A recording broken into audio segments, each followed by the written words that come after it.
એક વાત કહું તમને, જરૂરથી સાંભળો અને મારી વાત તમને પસંદ આવે, ગમે તો શેર, લાઈક અને કમેન્ટ જરૂર કરજો. તો વાત શરૂ કરું. ક્યારેય તમે કોઈ સ્ત્રીને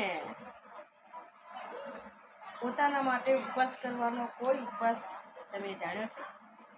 એક સ્ત્રી માટે, બાળકો માટે ઉપવાસ, પોતાના પતિ માટે ઉપવાસ, પરિવાર માટે ઉપવાસ, પણ ક્યારેય પોતાના માટે કે કોઈ એક સ્ત્રી માટે ઉપવાસ તમે સાંભળ્યો છે? શું સ્ત્રીઓ અમર ફળ ખાઈને આવી છે? તે સ્ત્રીઓને કાંઈ જ ના થાય, સ્ત્રીઓ અમર રહેવાની? સાચું ને? મારી વાત સાચી લાગી હોય તો કમેન્ટમાં જરૂર જણાવજો.